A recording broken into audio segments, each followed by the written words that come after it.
بسم الله الرحمن الرحيم الحمد لله رب العالمين وأفضل الصلاة وأزكى التسليم على المبعوث رحمة للعالمين وعلى آله وصحابته أجمعين.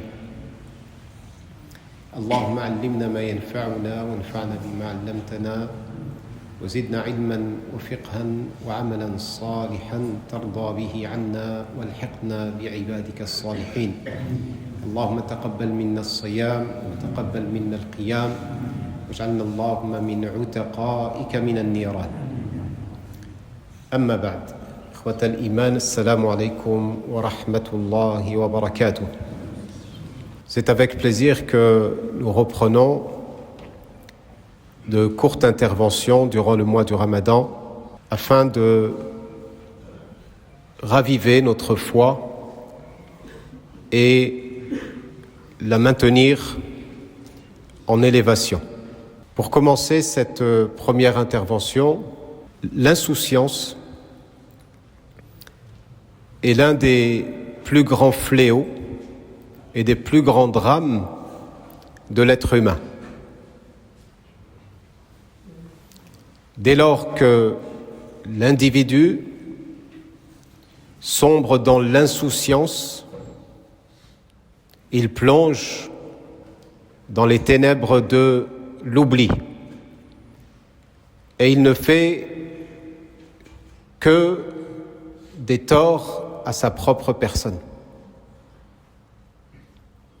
Et le remède le plus efficace,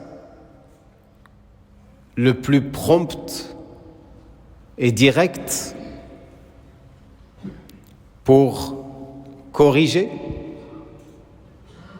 ce traumatisme, c'est de recourir à une thérapie qui est décrite par le guérisseur par excellence, qui est notre Créateur, Allah subhanahu wa ta'ala. Cette thérapie, c'est de s'adonner à la pratique régulière et assidue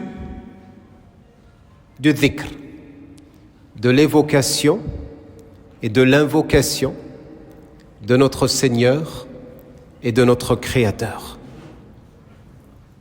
À hauteur et à mesure que nous nous inscrirons dans une pratique abondante et assidue et régulière du dhikr, notre cœur va guérir de son insouciance.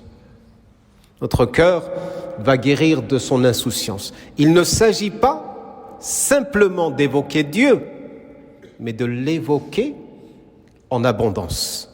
Si vous remarquez, chacune des ibadat en islam, des actes de dévotion et d'adoration, sont fixés en un nombre limité. Les obligations des adorations, par exemple de la prière, il y en a 5, pas une de plus, pas une de moins. Le jeûne du mois du Ramadan, le jeûne obligatoire, c'est fixé à 1 mois et uniquement 1 mois. La zakat, c'est fixé avec des taux bien déterminés et des quotes-parts bien définis. Le hajj obligatoire, il n'y en a qu'un dans la vie. Toutes les ibadat ont un nombre prescrit et défini, à part le dhikr. Il est illimité. Il est illimité et à consommer, entre guillemets, sans modération. Car Allah tabaraka wa ta'ala, à plus d'une reprise dans le Coran Karim, il mentionne la pratique du dhikr comme étant une pratique illimitée et abondante. La preuve, il nous dit dans la sourate Al-Ahzab, verset 35, « Ya ayyuhalladhina amanu dhkurullaha dhikran kathira » kathira, sans limite. Il nous dit également, après avoir participé à la prière du vendredi, « Fa'idha qudiyatis salatu fantashiru fil ard wabtaghu min fadlillah wa dhkurullaha kathiran la'allakum tuflihun » Et lorsque vous avez accompli la prière du vendredi, eh bien, allez vaquer à vos occupations, parcourir la terre, recherchez les bienfaits de Dieu sur la terre, mais n'oubliez pas surtout d'évoquer et d'invoquer Allah tabaraka wa ta'ala abondamment et assidûment. Peut-être de cette manière obtiendrez-vous le succès et la félicité, nous dit Allah subhanahu wa ta'ala.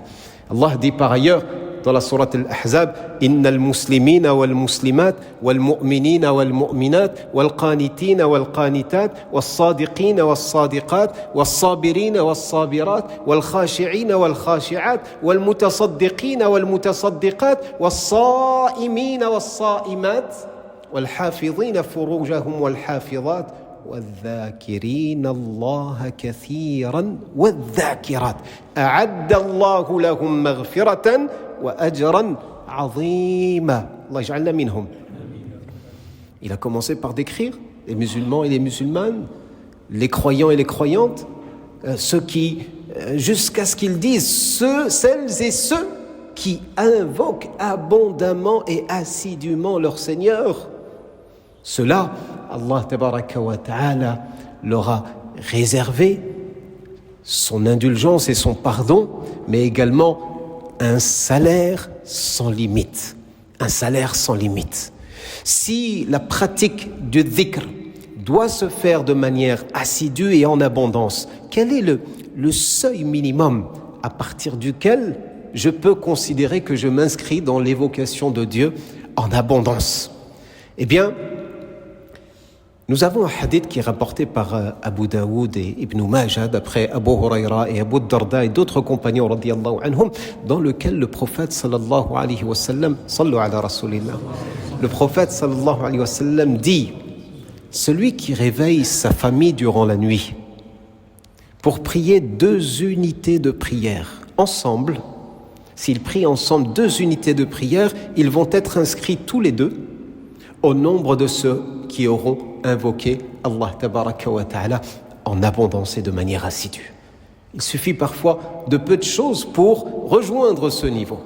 Certains savants disent que si vous voulez faire partie de ceux qui invoquent Allah tabaraka wa ta'ala en abondance, c'est de répéter tous les jours toutes les formules ou au moins une des formules que le prophète sallallahu alayhi wa sallam évoquait durant sa journée, du matin jusqu'au soir. Quand il se réveille, par exemple, il dit Alhamdulillahi alladhi ahyana ba'da ma matana wa ilayhi an-nushur. Par exemple, c'est une des invocations qu'il disait le prophète sallallahu alayhi wa sallam. Quand il porte un vêtement, Alhamdulillahi alladhi kasani hada min ghayri hawlin minni wa la quwwa. Quand il commence l'odo, il dit Bismillah. Quand il termine l'odo, il dit Ashhadu an la ilaha illallah wahdahu la sharika lahu wa ashhadu anna Muhammadan abduhu wa rasuluhu. Allahumma ij'alni min at-tawwabin wa ij'alni min al-mutatahhirin. Par exemple, quand il va faire la prière, quand il va faire le dhikr du matin, quand il va sortir de chez lui, Bismillah tawakkaltu ala Allah wa la hawla wa la quwwata illa billah. Il a des invocations à chaque occasion. Et dans une journée, si tu arrives à répéter l'ensemble de ces invocations, et de manière régulière, pas qu'une seule journée, tous les jours, eh bien tu feras partie, ou tu seras inscrit au nombre de celles et ceux qui invoquent abondamment leur Seigneur. Allahumma ja'alna minhum ya rabbil alamin. Wa sallallahu wa sallama wa baraka ala nabiyyina Muhammadin wa ala alihi wa sahbihi ajma'in. سبحان ربك رب العزة عما يصفون وسلام على المرسلين والحمد لله رب العالمين.